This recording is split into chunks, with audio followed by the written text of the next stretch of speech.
for being here.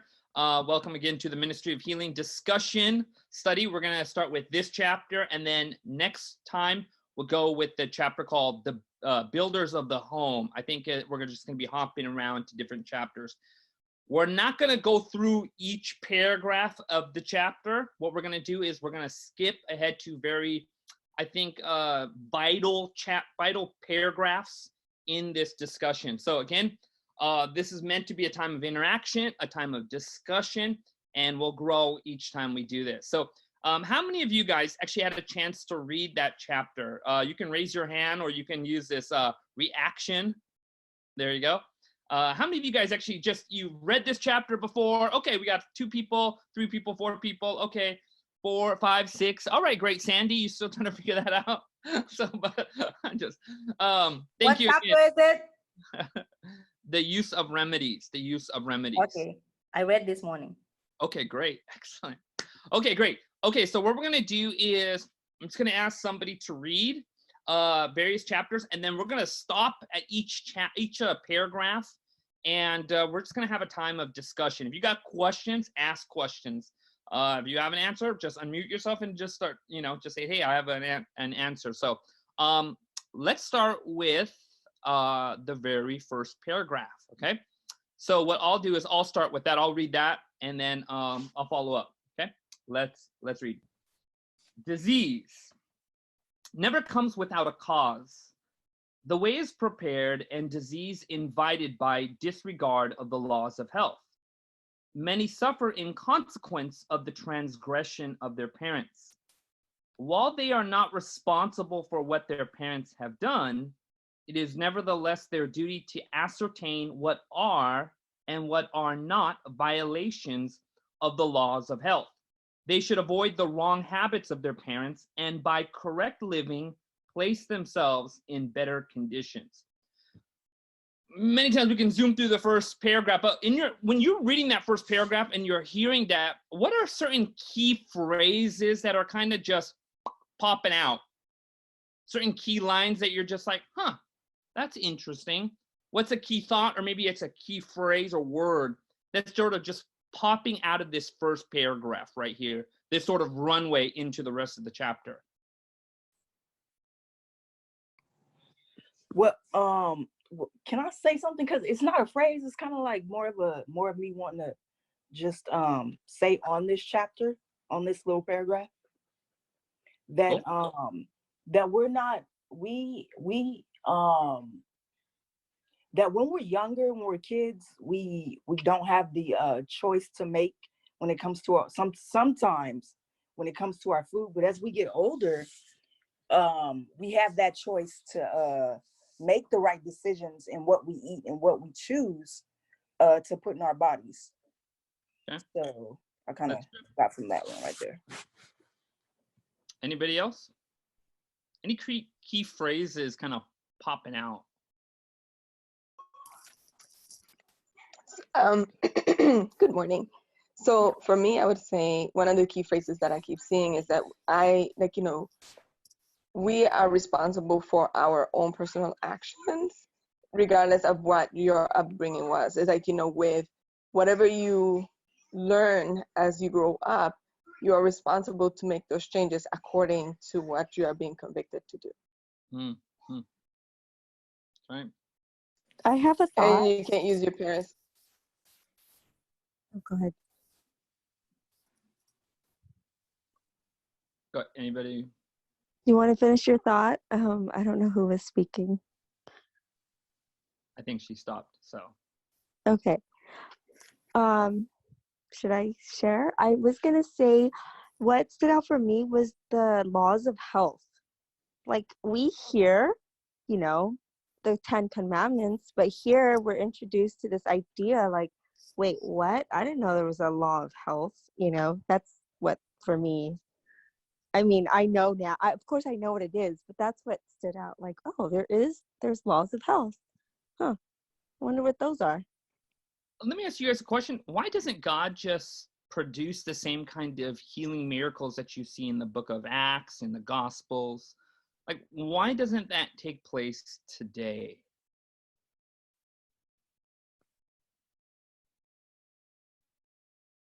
what would you say? What was something that just like, why would it even be connected to this first paragraph? Like why aren't we seeing those kinds of things, like, you know, those kinds of healings where it's just like, man, that's, yeah, how come it's not happening today? Well, who's to say it's not happening today? Just because we may not see it around us doesn't mean it's not happening. It's true, but like in the book of Acts and the Gospels, it was well known and it was pretty prevalent when it was happening. I agree with you that there, you know, it does happen today, but it definitely doesn't seem as prevalent as it once was in the past. So I think it's okay. Sorry, go ahead. I mean, it has to do with faith. It has to do with our relying on modern medicine today and relying on our own understanding. And the fear of the Lord is the beginning of wisdom, not our own understanding. Okay. Anybody? Anil, sorry, I know I'm talking a lot. I'll stop Okay. after. I think it's because knowledge has been increased and our understanding of health is so much more advanced compared to the time of the book of Acts. And as a culture, we can all be a lot healthier because of this knowledge, whether it's hygiene or just modern medicine. So I would say because knowledge has increased, we can all be healthier. Okay, very good. That's exactly where I was going, that God has given to us the abundance of knowledge in regards to health, right? Like he has opened this up for us. And I think this is why this study is so important, because God works through power and miracles, and he works through wisdom and knowledge. And one is a little bit more safer of a route than the other. So that's why it's important we go through books like this. Okay, let's go to the third paragraph. So I need somebody to read that paragraph, third paragraph.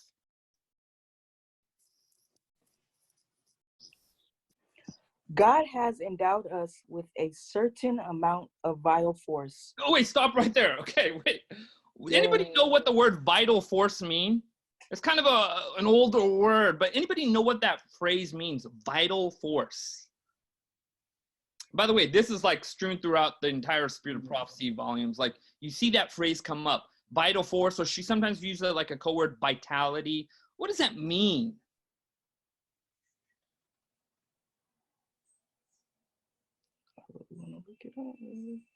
I think the human body has that within us. Which is matter we activate it. Okay. You know. Well, what is it? Like mitochondria, like powerhouse, powerhouse. You know, like T cell. You know, all those things that we have it in our body that we need to learn how to activate those to help in time of need. Okay, if you were to reiterate the phrase vital force, what does it mean?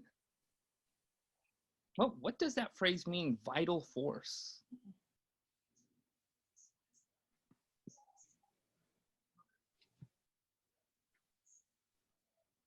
God has endowed us with a certain amount of vital force. When I think of vital, I think of like vital organs or vital centers. So I would say vital would mean like the most important or the life-giving, like the core, like the like the most important. Okay. Yeah, and I think this is what's kind of emerging, is that this phrase vital force refers to this sort of energy that each person has that helps in the maintenance of their system, that gives them their just sort of their strength, their vitality. It is sort of the composition of the forces of the body. You know, somebody who has lots of energy, we could say, man, the vital force in that person is strong, right? Have you guys ever felt lethargic? Say you didn't sleep well, you know, or you like you're going through a really rough spot in your life. You just feel sapped, right, of energy, right? And what she's saying, look, everyone has a certain amount of vital force. Okay, Juanita, go ahead and read the rest. I cut you off. All right. He has also formed us with organs suited to maintain the various functions of life. and he designed that these organs shall work together in harmony. If we carefully preserve the life force and keep the delicate mechanism of the body in order, the result is health. But if the vital force is too rapidly exhausted, the nervous system borrows power for present use from its resources of strength. And when one organ is injured, all are affected. Nature bears much abuse without apparent resistance. Wait, stop right there. Okay, hold on. Sorry, guys. I see some Yes. cool thoughts right here. Okay. Yes. When she says this line right here, this is up for discussion right here. She says this. She says, if the vital force is too rapidly exhausted, the nervous system borrows power for the present use from resources of strength. When one organ is injured, all are affected. What is she describing here? What's going on here? What is she pointing out here about the body's dynamic? What do you think?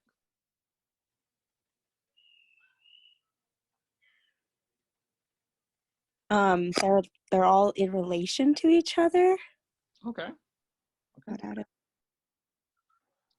think if one part of the body is one organ of the body is exhausted, it affects the whole body as a whole. I think yeah. Okay. I'm just reading into it. Now I'm throwing this out. Okay. Anybody grow up drinking coffee? Maybe you still drink coffee. Coffee gives you a little bit of edge, right? It gives you a little bit of energy. It's a stimulant, right? Yeah. What do you notice about the next day? What happens the next day after you drink coffee the day before? What happens? What goes on? It also depends like how late you're drinking the coffee. So if you're drinking, coffee at 4 o'clock, you can't sleep at night. So the next day you feel groggy, or you're not as awake as you would be if you hadn't drank that coffee, because then the coffee keeps you up and you're not getting rest, your mind's running, or whatever. So you're not at your full potential the next day. You're tired, you're groggy, if that makes sense. Yeah, it does, right? And then so what do we people generally do to resolve that cycle then when they end up in that dance? You drink more coffee and then drink more coffee, right? Cycle, yeah. And what you're doing is you're borrowing from the future constantly. And this is a super important principle, even physiologically, right? Like your adrenal glands, you're just using up tomorrow's resources for today. And then you end up in this cycle, right? Okay, Juanita, finish the paragraph before I interrupt you one more time. Okay, we'll go back here. It says, nature bears much abuse without apparent resistance. She then arouses and makes a determined effort to remove the effects of the ill treatment she has suffered. Her effort to correct these conditions is often manifest in fever and various other forms of sickness. Okay, what's being said here? What's being communicated? This like really important fundamental here.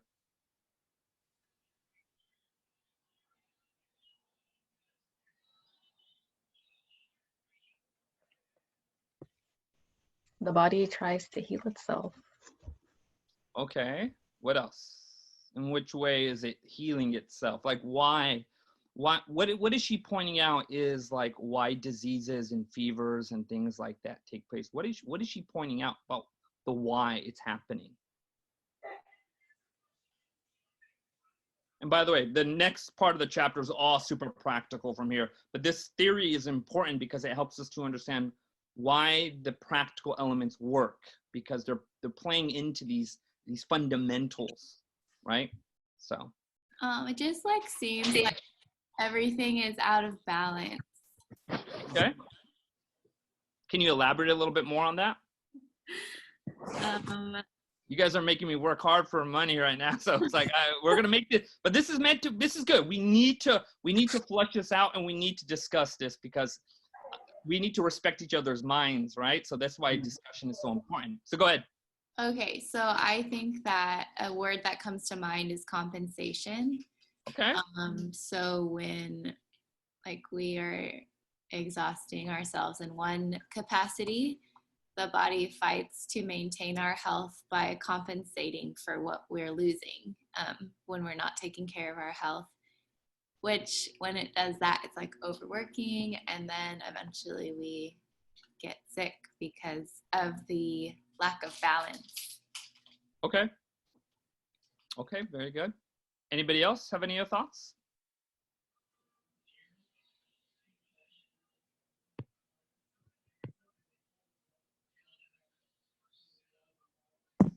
Kind of going off of just what she said there, it says her effort to correct these conditions is often manifest in fever and various other forms of sickness.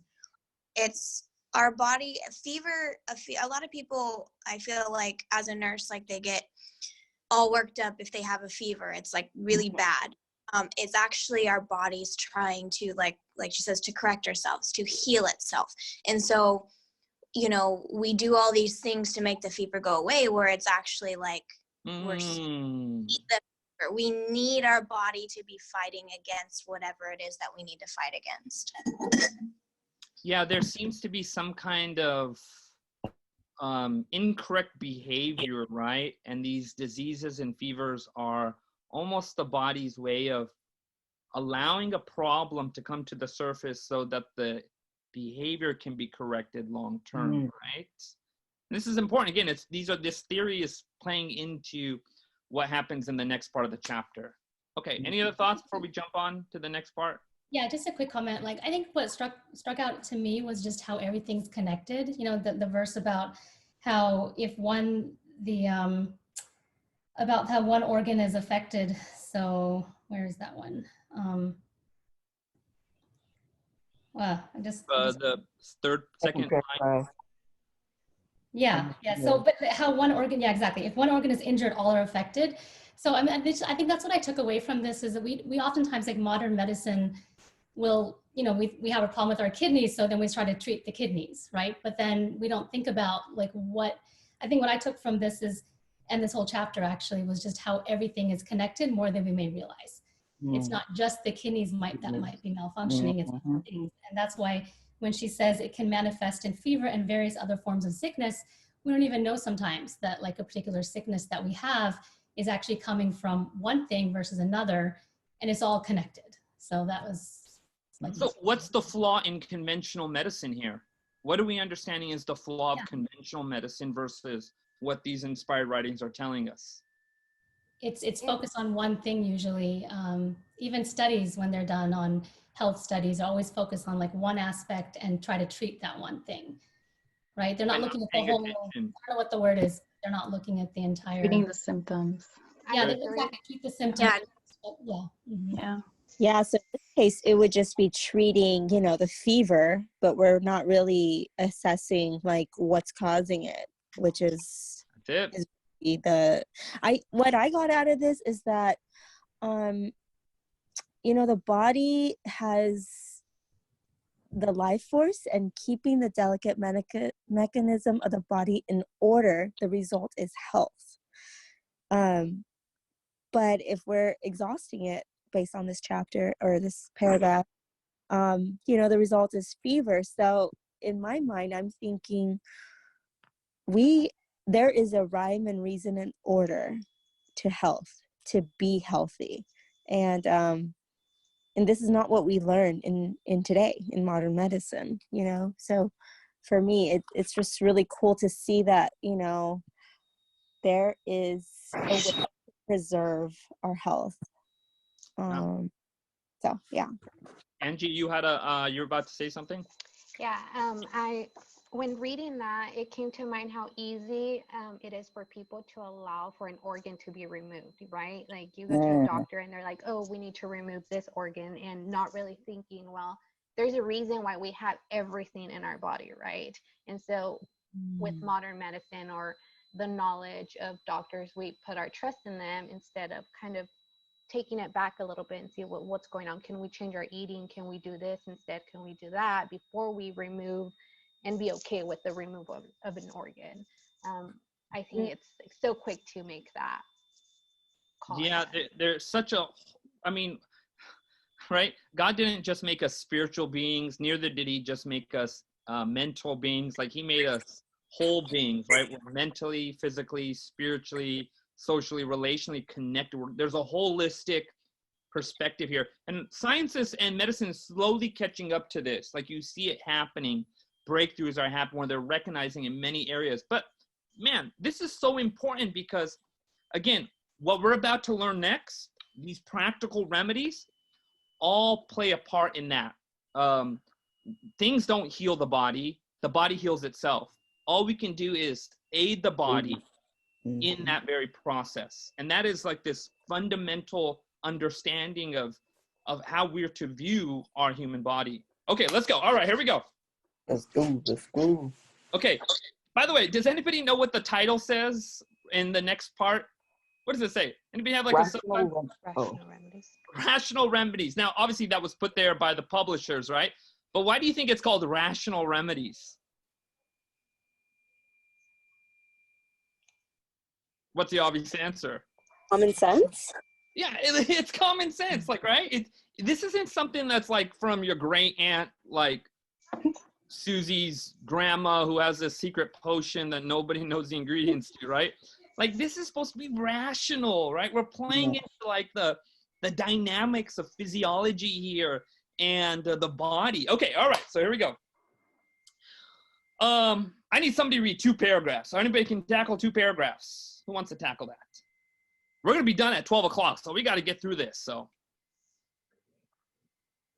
anybody want to read the next 2 paragraphs? I can read. Okay. When the abuse of health is carried so far that sickness results, the sufferer can often do for himself what no one else can do for him.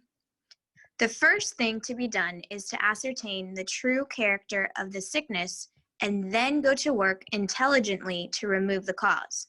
Okay, wait, now stop, sorry to interrupt you, Gary. But this is so important, okay. Right. The first step is what? What is the first step here? Like, don't just repeat what she just said, like reiterate what she said. What she's saying right here is the first step. And why wouldn't that be so obvious as we think it is? Well, I think you need to know the symptom. You know, what are your symptoms? What's causing it? Okay. Because normally, what do we want to do first? Fix the symptom. No. And if we just fix the symptoms, what happens? We get better. We're not getting to the root of the problem. And that's our point. Like, you got to find out what the root is here. Okay, go ahead, Carrie. Sorry. All right. If harmonious working of the system has been unbalanced by overwork, overeating, or other irregularities, do not endeavor to adjust the difficulties by adding a burden of poisonous medicines. Okay, very good. Okay, keep going. Intemperate eating is often the cause of sickness, and what nature most needs is to be relieved of the undue burden that has been placed upon her.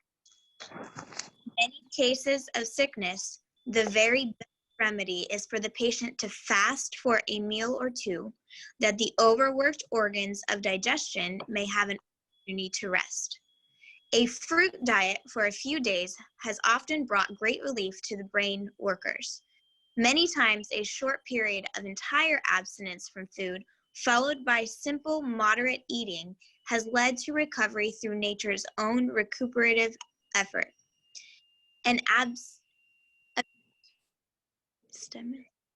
diet for a month or 2 would convince many sufferers that the path of self-denial is the path to health. Okay, wow. Somebody share something. What did you just read in this paragraph? What just popped out here? I mean, there's so much in this. Anything that you're just like, ooh, that's good right there. To me, I'm relating this to like the spiritual sense of like the church as a body, and that we're all different parts of the body.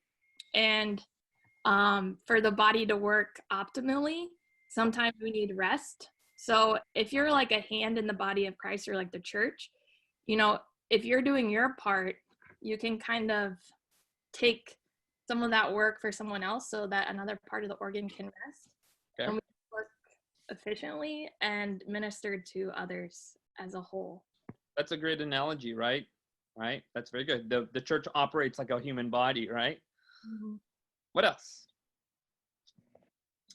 What sticks out here? We should be fasting. Okay, that's bold statement, Tara. Bold. But why? What's her recommendation on first? She's saying that, look, intemperate eating is often the cause of sickness, and what nature needs most is to be relieved of the undue burden that has been placed upon her. What is she saying is one of the reasons why people generally get sick? They eat too much. They overeat. I mean, you see it in TV, you see it in commercials, you see it in the world today. People they overeat and they get sick, and sometimes, I mean, majority of the time, you can heal that sickness or that stomach ache by just eating food or just drinking water for a few hours. I mean, it helps. Okay.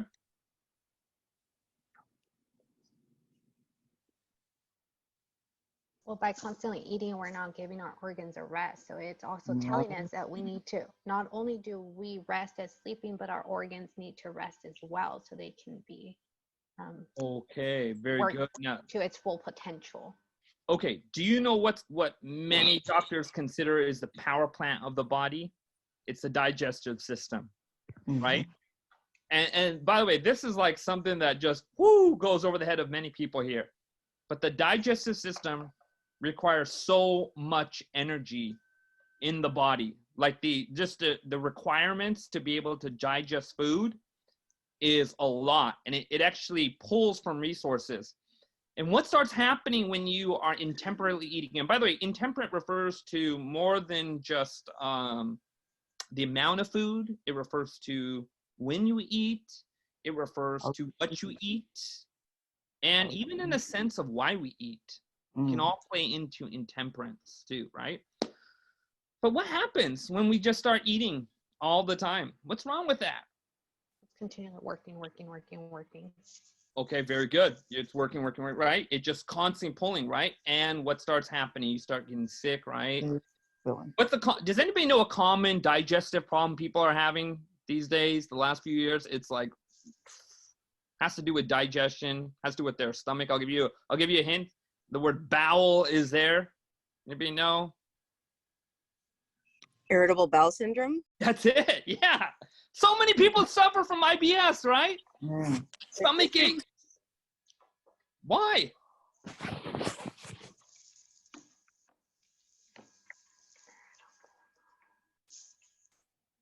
Why are people suffering from intemperate eating? Like, what do you think is a cause for why people generally have, and that's us too, intemperate principles when it comes to just eating food? Well, I think part of it is they're not, like, going back to self-denial, they're not denying them portion control, like they're overeating, they're not denying themselves the pleasure they get from eating. And also, I think the type of food that they're eating, a lot of people, meat stays in your system a lot longer than plants. So that can cause an irritable bowel because it takes longer for the meat to digest through your system. That's right. These like bodybuilders that have like 6-7 meals a day and they look super healthy. People are like, oh yeah, they're healthy. They're actually, lots of them suffer from IBS and get colon cancer. Like they're just taxing their organs constantly, right? Okay, so what's her remedy here? What is she recommending as something that you could do that could help? Fasting a meal or two. Okay, fasting or meal too. Okay, good, very good. So what do you do in place of fasting instead of eating then? Fruit diets. Drink water. You could skip food. What else? Drinking more water, I think is it. Drinking more water, right? Now, let me ask you as a question. How often should you wait in between meals? 4 hours. 4 hours? Someone says 4 to 6 hours? Yeah. Depends. Depends. Okay. Let's say on an average day, how often should you wait? Was it 2 to 3? 2 to 3? Ideally okay, so I'm a registered dietitian. I don't know if anybody else is here, but I like hearing all your responses. I didn't want to speak up sooner because I don't want to show. No, we want you to speak up.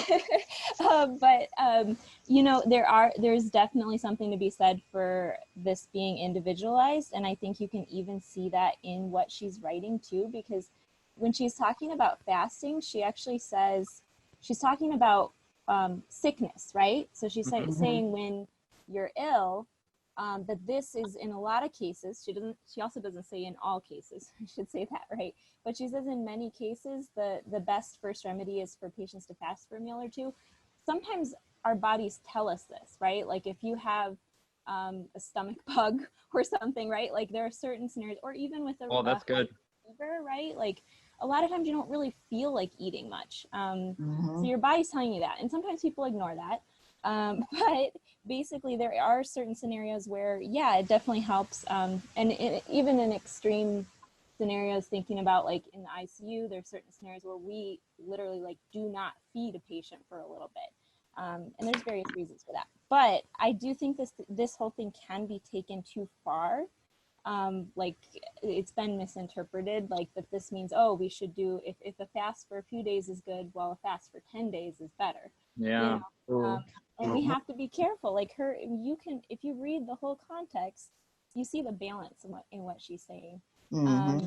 So, and then, but what she's saying overall, because after she says the fruit diet, she says many times a short period of entire abstinence from food followed by simple, moderate eating has led to recovery through nature's own recuperative effort. So again, that balance and just the long-term recommendation is simple, moderate eating, right? That's it. And there's a lot of reasons. I mean, in terms of the timing you're saying, I mean, I do think about 5 to 6 hours.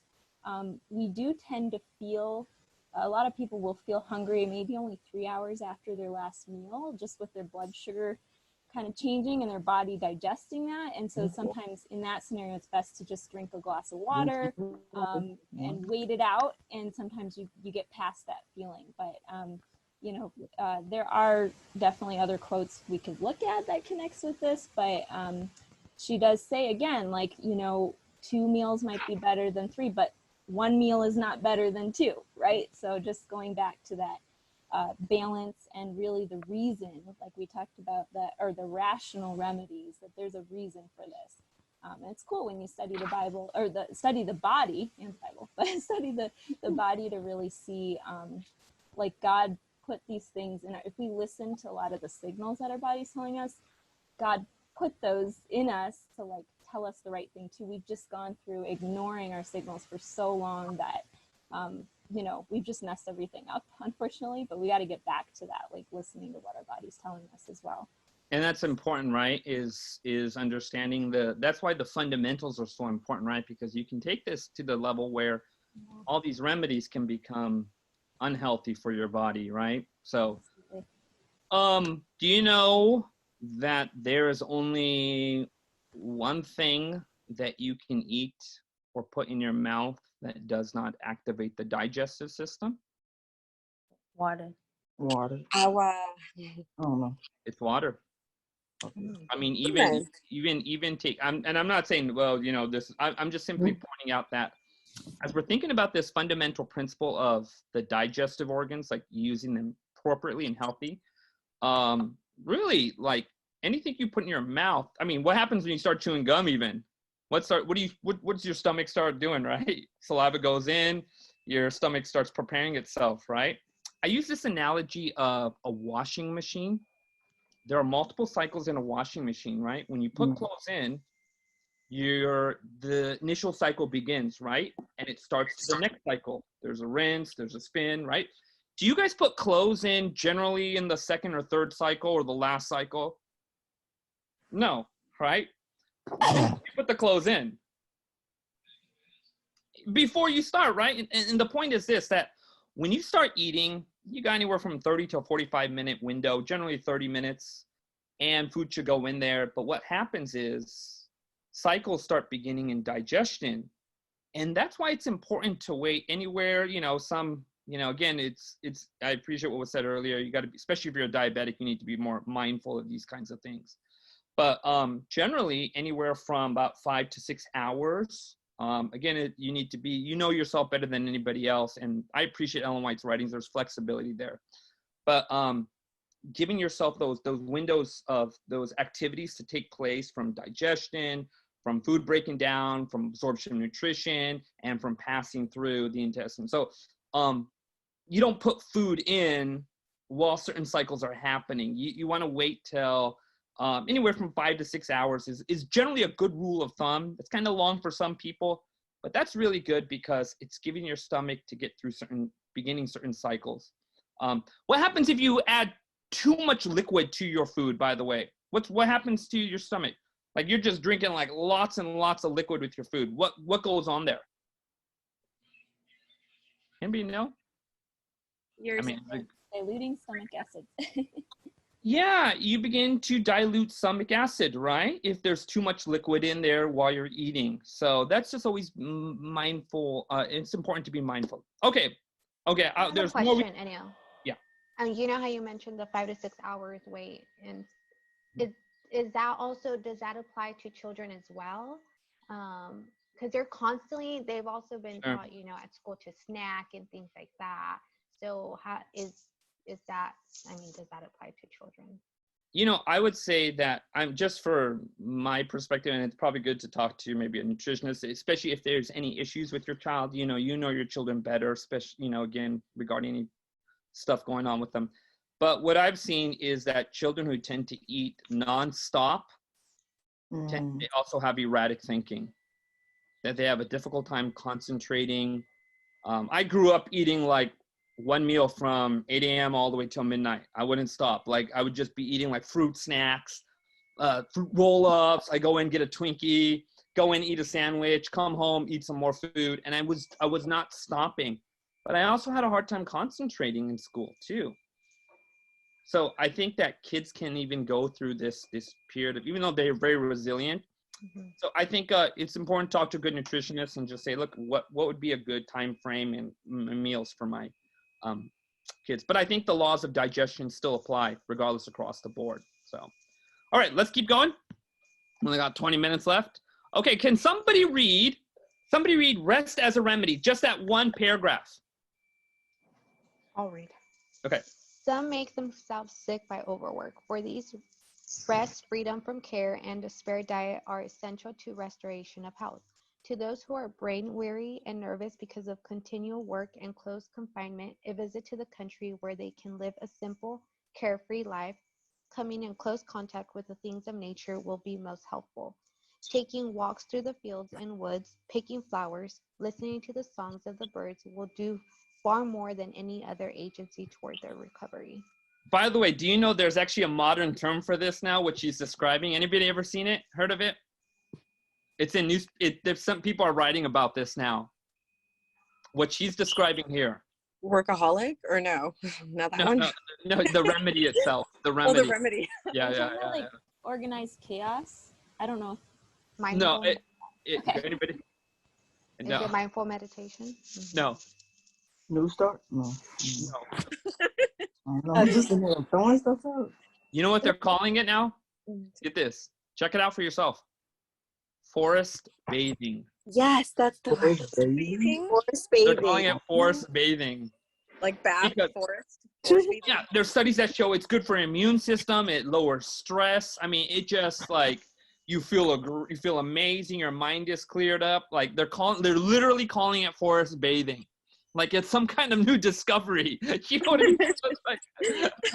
Forest bathing. Forest bathing. Okay, what is she saying here, though? I mean, what is she pointing out here? What is she trying to communicate in this? I feel like there's another way of telling us to be balanced again, not just in what we eat, but in how we control our environment, like our work and our free time as well. Okay.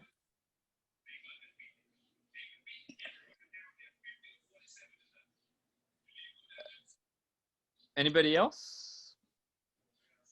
Any other things come to mind? Notice the verb, by the way, she uses in that last line. What's the verb? Recovery. Huh? Roaming or recovery? Roaming. Anybody know what the word roaming means?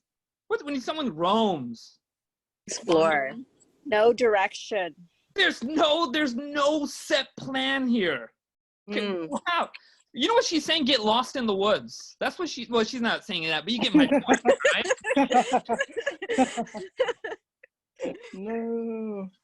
Like throw away your compass, right? Like, I mean, it's I just really appreciate this very beautiful kind of. Okay, but what does that do for a person?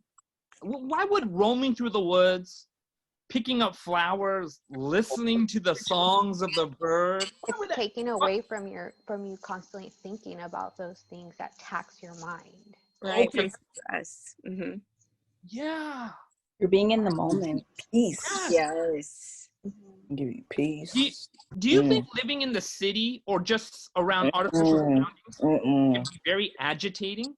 Yes. too much stimulation, too Mm. much Have happening. you been on the roads in the city? Anybody been to like a metro, like San Francisco or LA? Yeah. You know what it's like to drive in those places? Right? You know what I mean? I grew up in that area, so it's like, You're like sweating, you're nervous, on edge.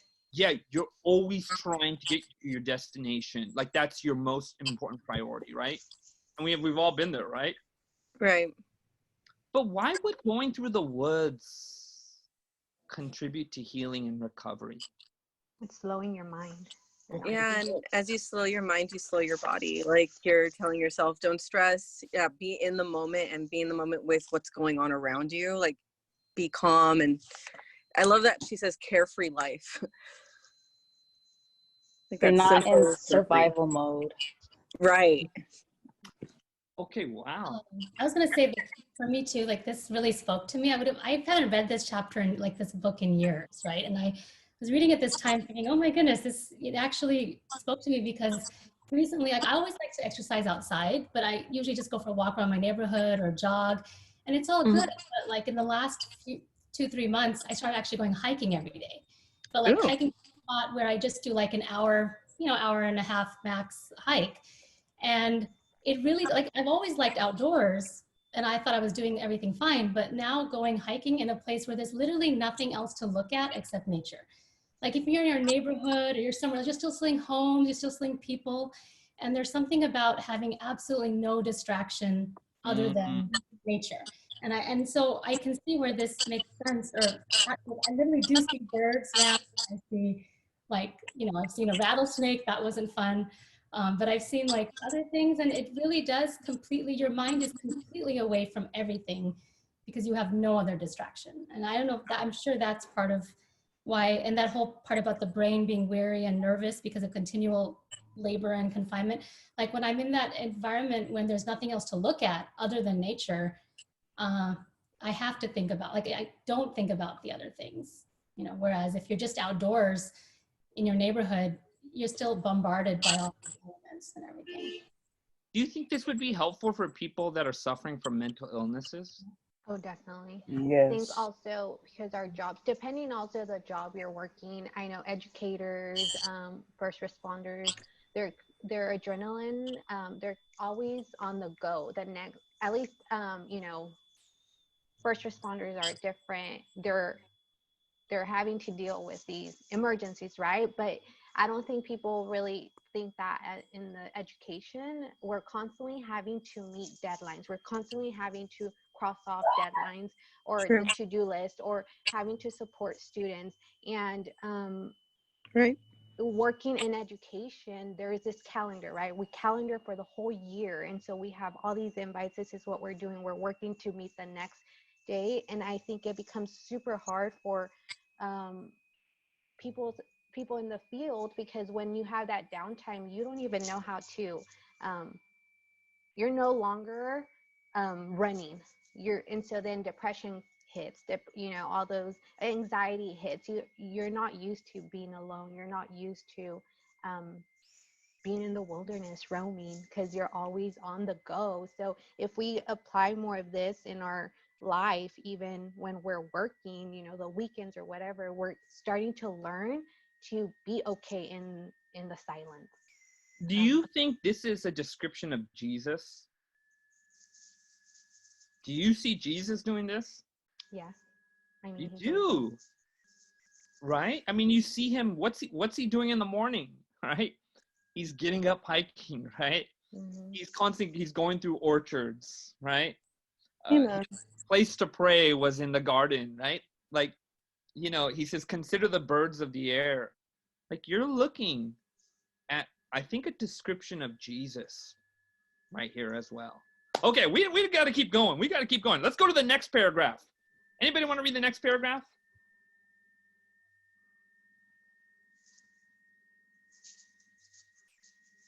In health and in sickness, pure water is one of heaven's choicest blessings. Its proper use promotes health.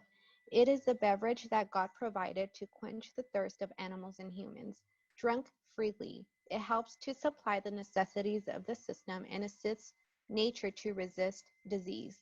The external application of water is one of the easiest and most satisfactory ways of regulating the circulation of the blood. A cold or cool bath is an excellent tonic. Warm baths open the pores and thus aid in the elimination of impurities. Both warm and neutral baths soothe the nerves and equalize the circulation, but many have never learned by experience the benefits. Stop right there. Stop right there. Sorry.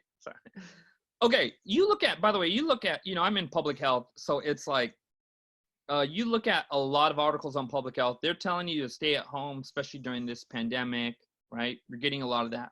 But you know what you're not seeing is actually a lot of protocols to keep healthy. You're not seeing, I mean, unless you're like in the Adventist circles, you're really not seeing much of it. This is true. So, you know, I wrote an article 2 weeks ago and they published it in one newspaper.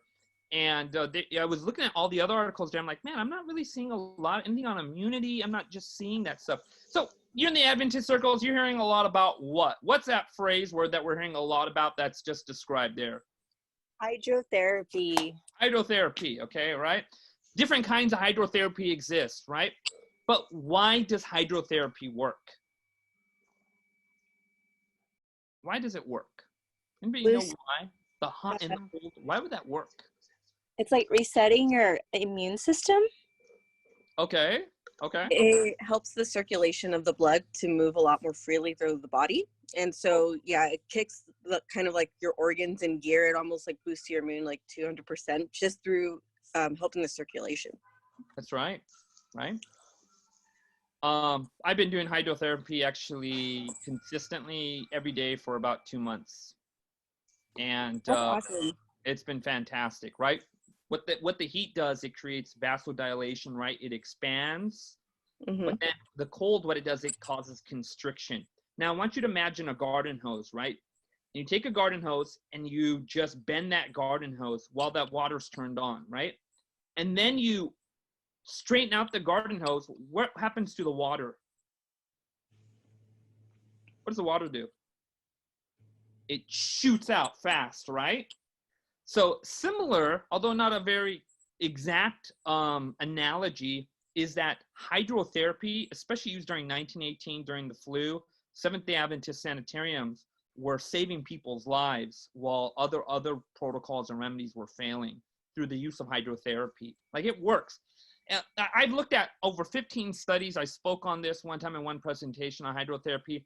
I mean, it affected I can keep talking about this, but if you're not doing hydrotherapy, like, you're missing out on so many benefits across the board here. Okay, let me ask you a question though. Question about hydrotherapy. Yeah. So people always talk about hydrotherapy. I believe that it's great, but like, where can you learn how to do simple hydrotherapy? Actually, like, put into practice. Okay, that's a good question. There's somebody who I think she's really amazing. She's really into it. She's a doctor. Her name is Joyce Chaw. If you should follow her on Facebook. You can send me a message. I can send. She talks a lot about hydrotherapy and does videos on it. Okay. General principle is. Was she a panelist on the Q&A? Yeah, she was. Okay. Her You name guys is look up Fallbrook Adventist Church has been doing a lot of videos recently on hydrotherapy. who? Fallbrook. Fallbrook. Yeah, Yeah, you can look up their YouTube channel. with Dr. Westbrook Youngberg, Yeah, right? that's younger. Yeah, They've he's been doing a lot of demos and things like that. At least that's the most I've seen recently. Thank you. I just follow the 3-to-1 principle: 3 minutes hot and then 1 minute cold. And man, it's fantastic. You feel like you've been hit by lightning. Like when you get out of that shower, and you know, I've learned how to do it where I'm not like, okay, this is killing me. I do it after my workout because my body wants to naturally cool off anyways. So I found that to be most effective. I do hot, I do all my cleaning, and then I jump to 1 minute cold, then 3 minutes hot, 1 minute cold. There's different ways you could do it, but that works for me. But I always end on cold. I do anywhere from 4 to 5 rotations. So some go up to 7. So That's really good advice about the exercise, because I'll be honest, I never did hydrotherapy until recently, like the last week, and I'm like dying. It's a shock, isn't it? it's like murder is what it is. The It's cold. hard. I think the fourth time I'm like, okay, I can handle this a little, but I still can't go all the way cold. I can't. As long as you feel a difference, that's really what counts, honestly. Yeah. As long as you don't kill yourself. Well, I love, Korean spas. Like I'm great at that. Like I jump in the cold and I'm good. But at home with the shower, oh my goodness, it's harder than I thought. Yeah. It is. For me, what I found is, doing it after my workout is the most effective. I can't just go do it cold turkey, because it is like death. Death is awaiting for me in the shower. Like, so it's like, and it's like, but now I'm used to it. Now I'm like, man, I need this cold, and I turn it up all the way. Unless I went to Canada, by the way, a few weeks ago, and we're not just dealing with cold. We're dealing with like frigid temperatures when it comes to the showers. Alice probably could speak on that. But I tried to turn up as cold. I tried to bring that down as cold, and I kind of got towards the end, but I was like, this is just killing me right now. But anyways, it's amazing. Like when you come out of it, you feel awake. You're awake the whole day. You feel just like, man, I feel great. Your immune system is like supercharged. It's just one of the things that could really aid, especially during this time. So, all right, we don't got much time. We need to keep going. Let's keep going. Okay, can anybody go to the chapter or the paragraph that starts with inactivity? It's about 3 or 4 paragraphs later. Inactivity, because this is super important right here. We miss this, we're going to miss something so vital. Anybody can read that. Inactivity is a fruitful cause of disease. Exercise quickens and equalizes the circulation of the blood, but in idleness the blood does not circulate freely, and the changes in it, so necessary to life and health, do not take place. Okay, stop right there. By the way, there is a phrase Ellen White says, she's known for this. This is like people, many doctors will quote for her. She talks about blood and she talks about circulation in this short phrase. Does anybody know what it is? It's a famous phrase. I'll give you a clue. She says, life is in the what? The life is in the blood. No. She says, perfect health requires, anybody know the rest? Perfect circulation. Boom! Perfect circulation, right? I'm going through a book, by the way. You should get it by Dr. DeRose. And it's called Methuselah Factor. And he talks about the study of blood circulation. Fantastic book. He gives about 8 or 9 principles. And he talks about longevity, why it's connected to good blood circulation. Like, that is so key. Okay, can you read? Sorry, I cut you off.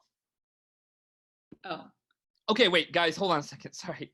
I'm really like rigid about ending in 1 hour. When it comes to our meetings, when I run board meetings, I'm like, we're done in 1 hour. I don't care if we're not finished with but because this is our first time, I don't want us to, I want to guard you guys' time as well.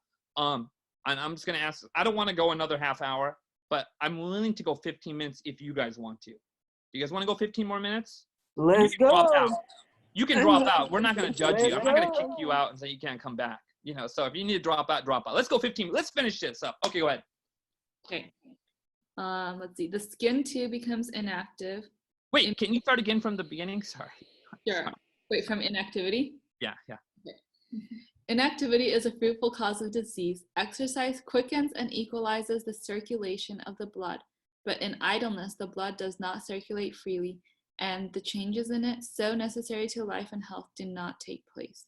The skin, too, becomes inactive. Impurities are not expelled as they would be if the circulation had been quickened by vigorous exercise, the skin kept in a healthy condition, and the lungs fed with plenty of pure fresh air. This state of the system throws a double burden on the excretory organs, and disease is the result. Okay, whoa, that's a lot right here. Okay, two things. What's a problem and what's a remedy here? What's the problem being identified, and then what's the remedy? Inactivity is the problem. Okay, what's inactivity? Laziness. Laziness? Or I want to say inactivity, but yeah. Sedentary lifestyle. Couch potato. There you go. Couch potato, right? And we're all couch potato. We're like Zoom potatoes, right? Right now. like that. It's almost hard, right? Okay, but why would that be harmful to be inactive for long periods of time? Again, we're not talking about someone that has maybe a pre-existing condition or some kind of thing. We're just talking about just a general healthy young adult. I experience this work. I commute 2 hours a day, 1 hour to work, 1 hour back. So by the time I get home, I don't want to exercise. I'm at work all day, but I'm a person who does like to exercise. So this year has been, or prior to being home, it was tough to exercise, but I can feel a sense of like stiffness. My body was stiff. I can feel like my shoulders tense, lazier. My mind wasn't clear. I was more on edge and frustrated. So it's this like thing, you know. And I would go for a run. I would make it a point to go for a run when I was absolutely, I could no longer just stay home. Even a 10-minute run, I would just go out there, and it would just my muscles were not as tense anymore. It would loosen up the tension on my shoulders, and my mind was clear. So it just gets worse and worse and worse, and if you continue to stay inactive. I don't know. But she describes something very interesting. She says the skin becomes inactive. Well, that's kind of strange, isn't it? Right? The skin. How does skin become inactive? It's no sweating. Okay. Exactly. Now this is important, okay? Do you know right now there's a country that has very, very low rates of COVID-19 incident? Do you know which it is? Do you know what country it is? Anybody know? Australia? Yeah. No. Someplace hot. I don't know. Finland? Finland. Anybody know why Finland is got extremely low rates right now? And they have, by the way, just as much testing going on as the United States, nearly just as much. Sauna usage? I don't know. I've read a podcast. That's it. Okay. They actually are. There are so many saunas in Finland. It is just part of daily life to be in a sauna. And cold, like swimming in cold water. Yeah, they do that. It's kind of like jumping into they plunge into that ice cold water, right? They're getting that hydro there, but they're constantly sweating. Okay, notice what she is saying right here. This is really interesting. She says, the skin kept in a healthy condition, lungs fed with plenty of pure fresh air. The state of the system throws a double burden on excretory organs, and the disease is the result. If your skin is not excreting like sweat and those toxins, what starts happening to your other organs? Collects waste. Yeah, they're working overtime. Right. By the way, this is a really cool study. You got to check this out. During 9/11, after 9/11, they took some firefighters. This was done in a research project when they took firefighters and they put them on a dry sauna therapy protocol. And you know what they started sweating out? Blue. You know why they were sweating out blue? No. Why? Fire retardant. Yeah, it's mercy. Actually absorbed so much fire retardant after that time. And anyways, they put them on this protocol of dry sauna therapy. And those firefighters today that were on that therapy had less problems than those that were not put on that protocol through that experiment. That's amazing. Yeah, it's really fascinating, right? But, you know, this is really interesting because this is why it's important to sweat. Like, I'm not someone who sweats very easily, actually. Like, I work out hard, I lift, I'll do like lifting, then I'll go for a bike ride, then I'll try walking. I'm in the sun and I'm like, man, I'm just not sweating. Maybe it's like an Indian thing. I don't know what it is, but like, I'm just not sweating. I have a sauna in my house that I actually will make myself sweat. And, I mean, I feel fantastic, you know? So there's something here I think that's really important, just kind of as far as immunity and stuff. So yeah. Yeah. The other thing I think about when I read this paragraph is like the lymph too. Yeah. And just thinking about how important, I mean, we don't talk about the lymph system very much, but how important movement is for helping the lymph to like get rid of, you know, infections and, you know, if anyone's ever had like kind of swollen lymph nodes, and if you're just like not exercising, like exercising can actually just help get that moving to help your body eliminate waste too. Here's a good question, guys, especially in this quarantine time.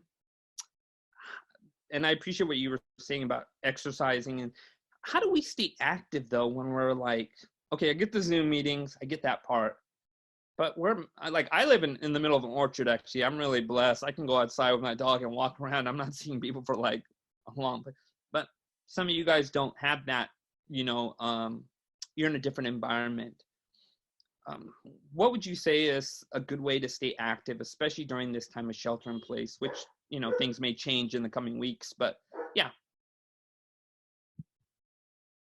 My friends and I have been getting together every morning to work out together on Zoom. Okay. So that's one thing that we've been doing. That's good. Anybody else? Like, how are you guys staying active? Yard work. Yeah, yard work. Okay, good. Right. Being outdoors, right? Right. Good. Running. Home workout Huh? home workout programs. Okay, home workout programs. Those are good. My question, I guess, is how do you stay active, fairly active throughout the whole day? You do your workout in the morning or you do it at a certain time, but how do you maintain sort of it doesn't mean you have to be doing intense, vigorous exercise every hour, but how do you generally stay active in a time when there's not a lot of activity going on? It's not like you just go ahead. Oh, go ahead. I think someone else was going to say something. Okay, I'll go. So I'm at work all day, in meetings most of the time. So I have to like walk around and get up. Otherwise, I'll be sitting down the entire time. So staying active, I try to go out or take like at least a 5-minute break. That way it can keep my body active as well as my mind. So that's something you can do too. Okay, good. I have a Fitbit that has a reminder that if you didn't meet a certain amount of steps within a certain hour frame, it will vibrate on your arm, and it kind of like, you know, you look down to see what it is, and then it causes you to remember that you need to walk. So it's up to you to, like, you know, use that as a reminder to follow through. Kind of vibrates, yeah. Yep. Anybody else? Like, how are you generally staying active throughout the day versus just a moment of that time of exercise? I kind of combine like my mind being active too, because my body, you know, can be active, but what about my brain? So if I'm reading instead of, you know, watching a movie or TV or something, I'll be reading or researching different things just to keep my mind active, even if I'm sitting. So I am not, you know, it's back and forth between physical and mental.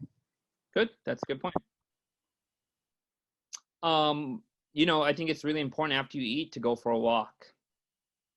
Yes, absolutely. Right? I mean, just even a nice brisk walk, shoulders back, head erect, just going for a little walk around the block or something. You know, take your dog, your little poodle. I don't see many men on this thing, so whatever dog you have. That's good. Another thing to do is I've been doing this, by the way. I'm not saying you need to do it, but I've been doing sunbathing actually. I just go out and just tell my roommate, let's go out 30 minutes. So 30 minutes each day, just out in the sun and just soaking up those sun rays. It's just, you feel good, you feel great, you feel happy. And you know, I think it's just, we need to figure out ways to stay generally active. Every few hours, we need to be up and about if we're not cleaning or doing something else. You know what I mean? It's just important because our minds can start to wander too. Okay, let's get to the end part of this, okay? There is a line right here. I want you guys to jump to that. It's towards the last few paragraphs. It starts with inactivity again. I highlighted it. It's like the 5th paragraph before the end. Can someone read that? Inactivity is the greatest curse that could come upon most invalids. Yeah. Can you read that? Oh, the whole paragraph? Yeah. Mm-hmm. Okay. Inactivity is the greatest curse that could come upon most invalids. By the way, you guys know what that phrase means? The invalid? Anybody know what that means? Oh, invalid. Anybody? No, anybody I actually have a question mark next to that. Okay. Is it just a description of an old person? No, I think isn't it people who can't, in a sense, handicapped, right? Or no? It's like disabled or like like right. They can, in a sense, move their body. Yeah, the term back then, at least what it meant was somebody, and this is interesting because we talked about this initially, but someone who was lacking in vital force. Mm. And so the symptom would be they would be disabled, they would be sick all the time, but it was somebody who was lacking in just this energy and this vitality of life. It was not there. So like immunocompromised or like severely immunocompromised? I'm not sure like it would apply so much as far as like you would label a specific condition, but it would describe. Yeah, I think immunocompromised might be an effect of it. That makes sense. Yeah, and it's just describing someone lacking in this vitality, this energy, and they're not moving a lot. Gotcha. You know, for whatever reason that may be. So, okay, Angie, if you can continue.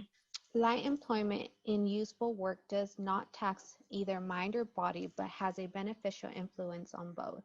It strengthens the muscles, improves the circulation, and gives invalids the satisfaction of knowing that they are not wholly useless in this busy world. They may be able to do but little at first, but they will soon find their strength increasing and the amount of work done can be increased accordingly. Okay, very good, very good, very interesting.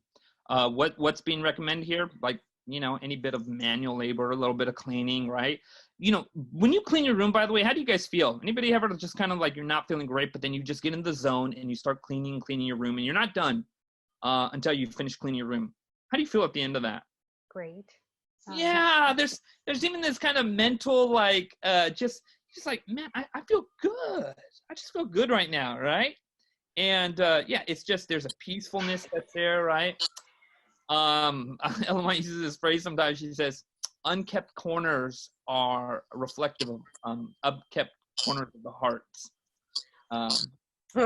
Sometimes our environment as being indicative of sometimes what's in our heart, and I understand that, you know, obviously, and I just appreciate these little quick, beautiful lines where she's just kind of jabbing at kind of concepts that exist in part of our life.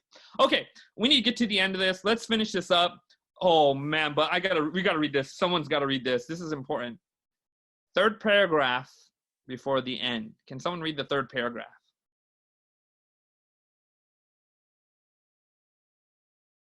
Many people neglect.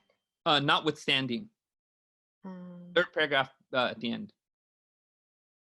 Before the end. Mine starts with many people neglect physical exercise.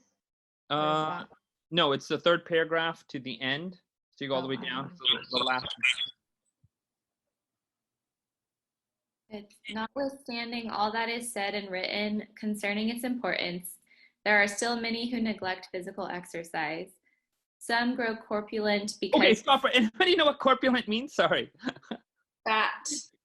Yeah, it means fat. It means someone who's gained extra body weight.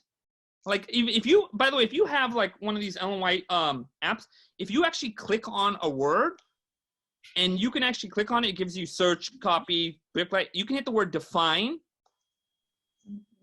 Anybody click on it and hit the word define? Can anybody read that?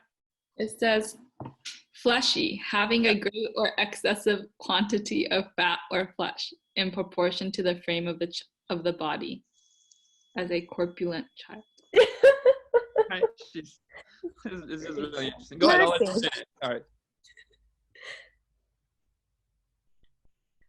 You want to finish? Wait, Okay. did you finish? Some grow corpulent, aka fat, because the system is clogged. Others become thin and feeble because their vital powers are exhausted in disposing of an excess of food. The liver is burdened in its effort to cleanse the blood of impurities, and illness is the result. Yeah, and I appreciate what was said before by KT. You were talking about that this is, we need to figure out how does this apply to us individually, right? And you see kind of this happening, right?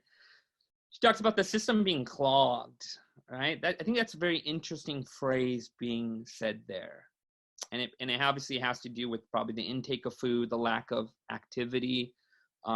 She's basically saying, look, you want to cut some weight, start getting active, right? Start eating a little less, right? She could be a fitness coach right here. Right? Okay, let's finish this up. Last paragraph. Yeah, let's finish up with the last paragraph. Anybody want to read the last paragraph?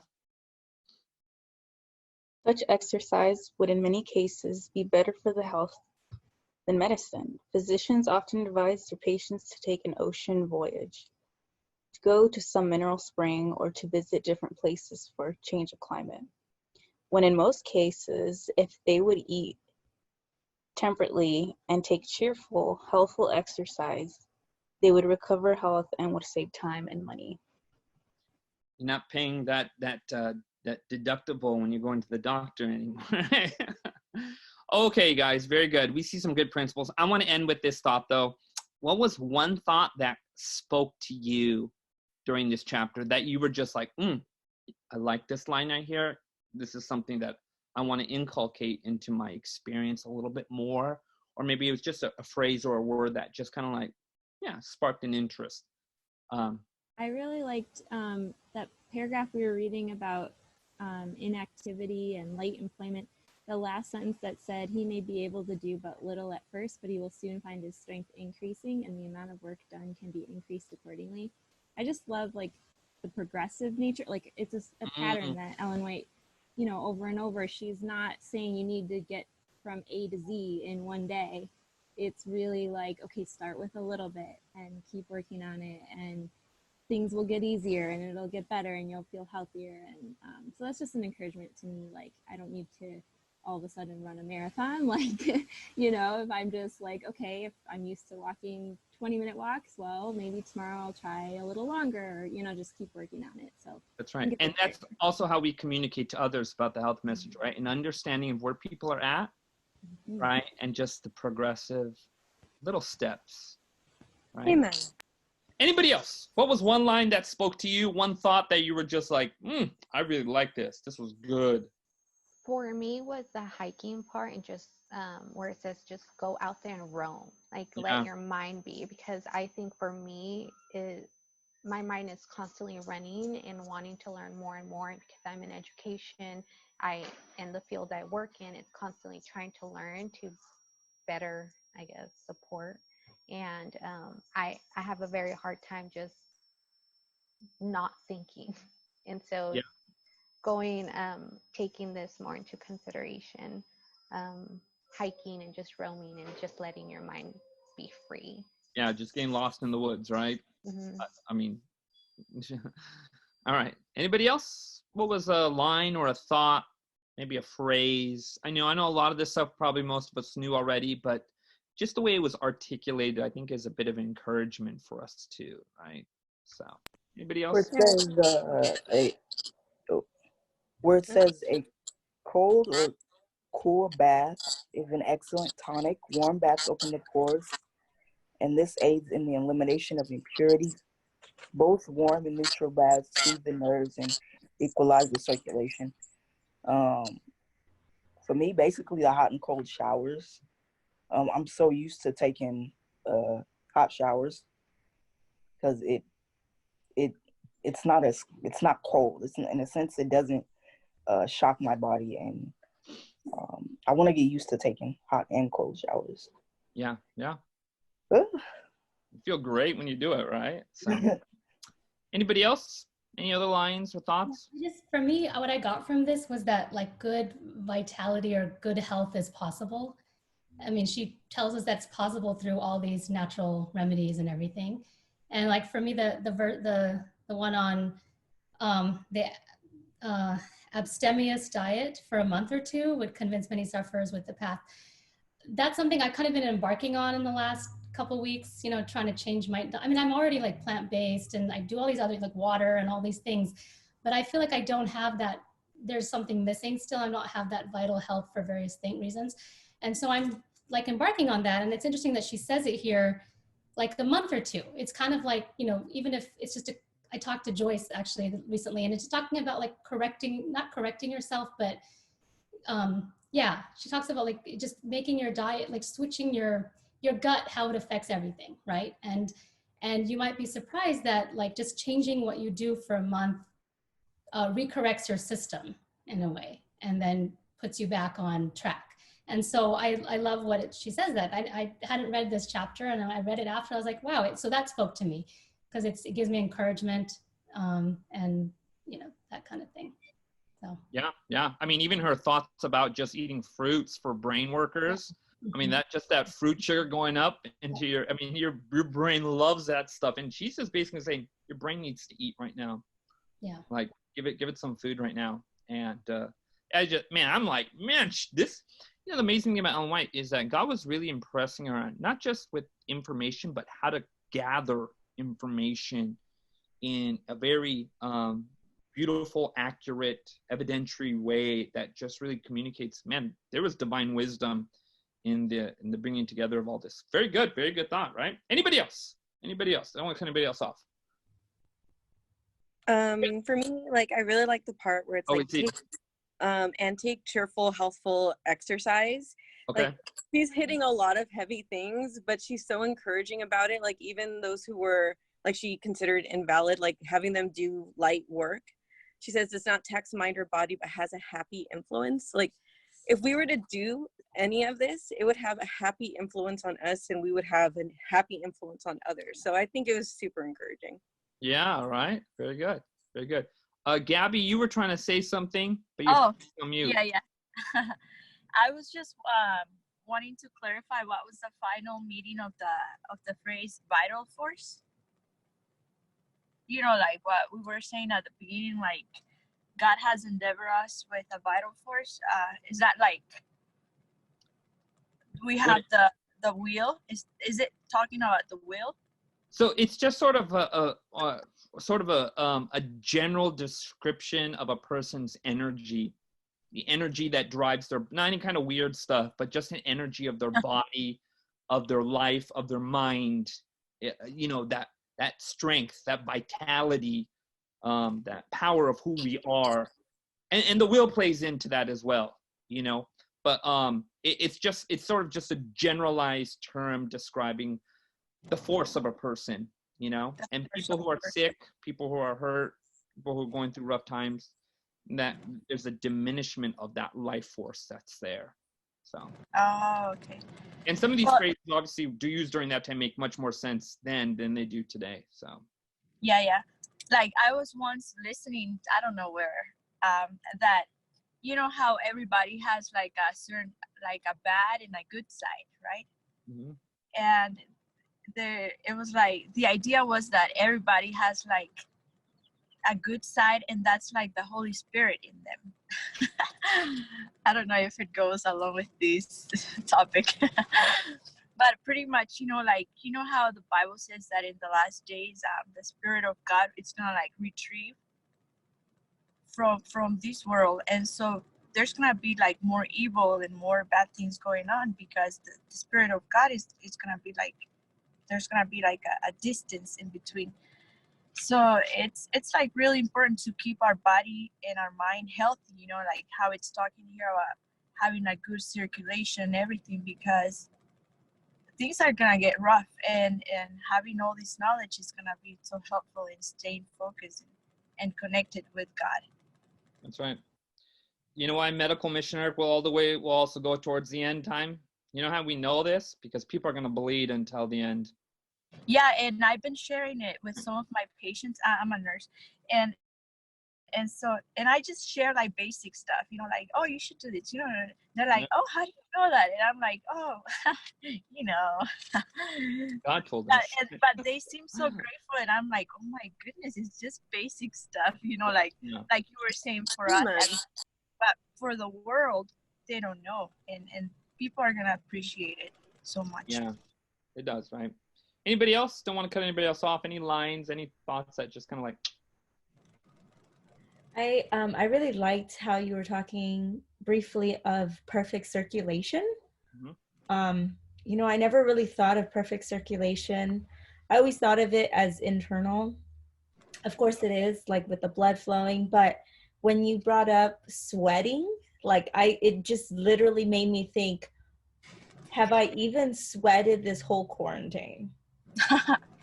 Honestly, I was like, dang, man, I mean, it seems like who wants to sweat? No one really, I feel like. But it made me think I need to put myself in a situation like exercise where I am sweating, because that is part of health, you know? So.